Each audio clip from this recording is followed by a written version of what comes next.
જંગલમાં એ રહેતો. ઉનાળાનો બપોર હતો. હાથી તાપથી શિયાવિયા થઈ ગયો તો. શિયાવિયા થઈ કે એને બહુ ગરમી લાગી ગઈ હતી. બરોબર ને? હમણાં ને આંખો બંધ કરી એને છાયાની ઠંડક મારી. આ જે વૃક્ષ છે ને ઈ છે આંબાનો વૃક્ષ. એની નીચે જઈને બેઠો. ઘડી બે ઘડી અને ટાઢો પડી. ઠંડુ થઈ ગયું એના શરીર. આંખ ઉગાડીને એને જોયું તો આંબા ઉપર લંબે ને ઝુંબે કેરીઓ લચી રહી છે. હાથીએ હળવેકથી સૂંઢ ઊંચી કરી અને ડાળીએથી કેરીઓ તોડતો જાય, મોંમાં મૂકતો જાય. અને કેરી પણ કેરી, રસદાર અને કસદાર, ખટમધુરી અને મોંમાંથી પાણી છૂટે તેવી. હાથીની તરસ છીપી એને કોઠે ટાઢો પડી. હાથીભાઈને ટાઢો પડી જાય હો ભાઈ. હાથી ખુશાલ થઈ ગયો. માથું હલાવતો, કાયા ડોલાવતો, સૂંઢ ઉછાળતો. ગેલમાં આવી ગયો. હાથીભાઈ ગેલમાં આવી ગયા. તે તો મોજી લે. સડાપ કરતી સૂંઢ ઉચકી અને એને એક ડાળીને પકડમાં લીધી અને કડક કરતી ડાળી તૂટી પડી. ડાળી ઉપર એક કાગડીનો માળો હતો. માળામાં 3 ઈંડા હતા. ભોય પર પટકાઈ અને ઈંડાના ફોડા નીકળી ગયા. કાગડી બેનના ઈંડા તૂટી ગયા. ત્યાં તો ગટાના ઊંડાણમાંથી એક કંપતો અવાજ આવ્યો. હાથી ભૈયા ત્યાં શું કરી નાખ્યું? હાથી ભૈયા ત્યાં શું કરી નાખ્યું? અને ભાઈ કાગડીના માળામાંથી ઈંડા તૂટ્યા ને એટલે કાગડી બેન દુખી થઈ ગયા અને કાવ કાવ કરતા એને કકડાટ મચાડી દીધો. ત્યાં તો ચારે દિશામાંથી કાગડા આવી ગયા અને હાથીભાઈ તો શાંત હૃદયમાં ઠંડક રાખીને કાંઈ જોયા વગર ઠંડે કલેજે ત્યાંથી નીકળી ગયા. એને કાંઈ જોયું નહીં, એને કાંઈ દુઃખ થયું નહીં. હા, અને કાગડી બેન તો રોવા માંડ્યા. કાગડી એના નાતના સરપંચને છે ને ફરિયાદ કરી. શું કરી? પેલા હાથી મારા બચ્ચાને હત્યા કરીને ન્યાય આપો. ચાલો રાજા ગરુડ પાસે જઈએ. અને પછી એના નાતના સરપંચ એને રાજા ગરુડ પાસે લઈ જાય છે. હવે નાતનો મુખી કાગડીને લઈ પક્ષીઓના દરબારમાં જાય છે. દરવાજે ગીધની ચોકી છે. ડેલીએ પડઘમ કુકડાની પડઘમ ગાજે છે. મેળીએ બુલબુલની શણાઈ વાગે છે. ચોકમાં ન્યાયની ધજા ફરકે છે. રાજા ગરુડ સભા ભરીને બેઠા છે. ત્યાં તો પ્રધાન મંડળ જાય છે અને કાગડી બેનની વાત સાંભળે છે. પેલા હાથી મારા બચ્ચાની હત્યા કરીને ન્યાય આપો. ગુનેગાર હાથીને દેશ હટાવવામાં આવે. સેનાપતિઓ આ સજાને તરત રિમાન્ડ કરે. સેનાપતિએ 12 સૈનિકોની ટુકડી સજ્જ કરી. હાથીની શોધ આરંભાઈ. હવામાં તપાસ શરૂ થઈ અને સરોવરમાંથી આવી અને હવાઈ ટુકડી આરંભાઈ. સરોવરમાં પાણી હિલોડા લઈ રહ્યા છે. ચોપાઈ વનરાય વિસ્તરી છે. ઝાડના ઝુંડમાં પક્ષીઓ ગાન કરે છે. કોયલ ટવકે છે. કબૂતર ઘૂઘવે છે. હોલો ઘૂઘુ કરે છે અને કમળ વનનો મીઠો પવન હર્ષમાં ભરે છે. ત્યાં તો હાથીભાઈ છાતીપુર પાણીમાં સરોવરમાં ઊભા છે. સૂંઢમાંથી પાણીના ફુવારા ઉડાડી સ્નાન કરે છે. કમળવનમાં ઘમસાણ મચાવે છે. ઘણીકમાં સૂંઢ ઊંચી કરી ઘેરાનાદનો ચિત્કાર કરે છે. કાગડી બોલી ઉઠે છે. આ છે હાથી મારા બચ્ચાને નાશ કરનારો હાથી. અને 12 સેના આ હવામાંથી તીર વેગે હાથી પર ઘસે છે. એની પીઠ ઉપર પીળી ચાંચનો ઘા મારે છે.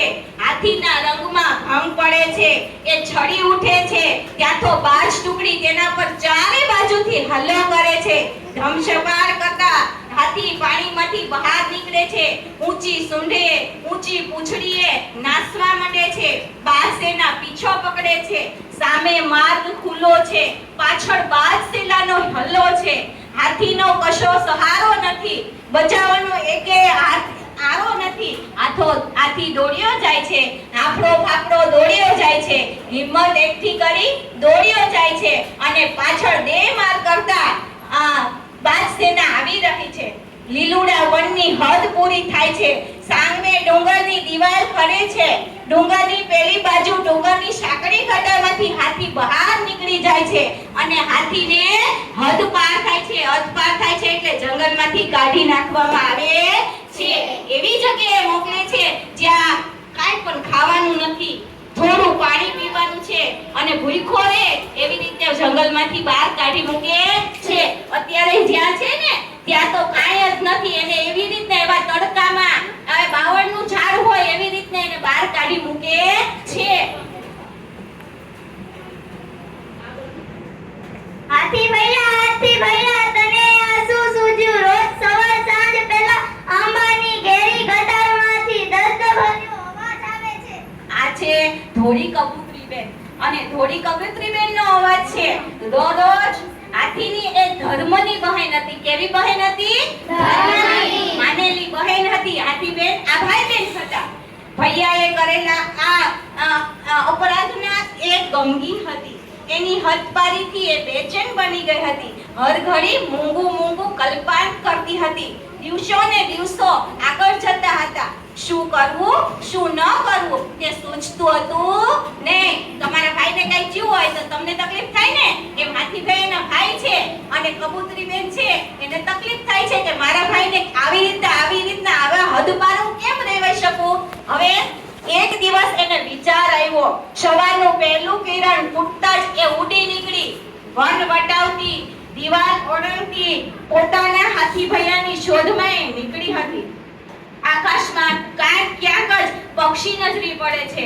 ધરતી ભાગ્યે જ કોઈ પ્રાણી નજરે પડે છે અને આખો પટ છૂટો છવાયો છે.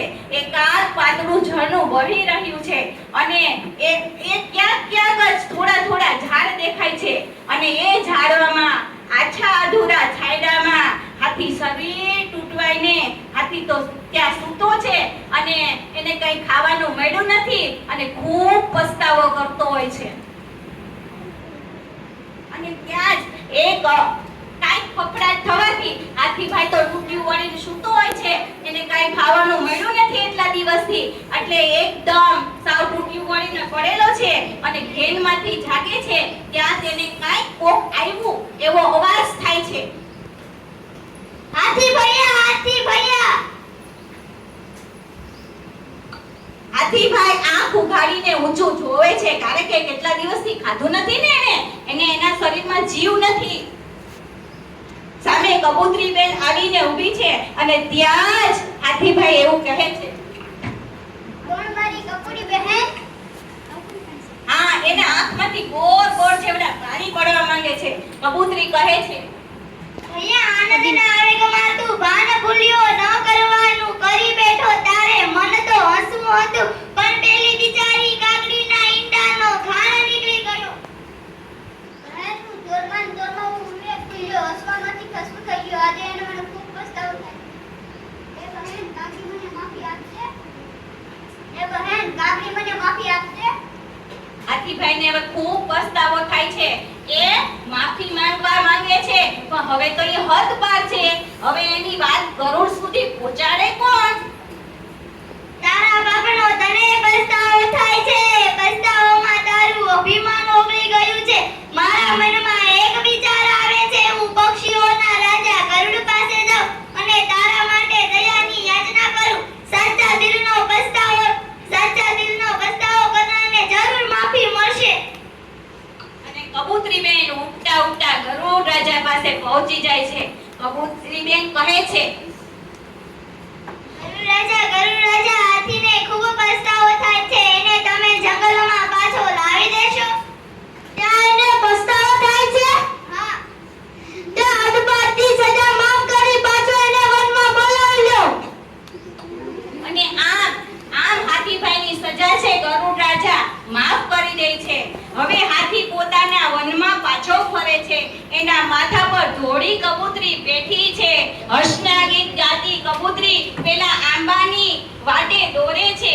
ધીમી ગતિથી એ આંબા નીચે આવીને ઊભો છે.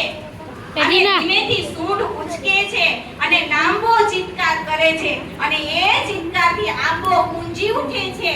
આ ઝાડના ઝુંડમાં ગજનાના પડઘા પડે છે અને મીઠા અવાજે ગાતી કોયલ હવાને માથે આવીને બેસે છે અને જેવું પેલું વન હતું એવું થઈ જાય છે.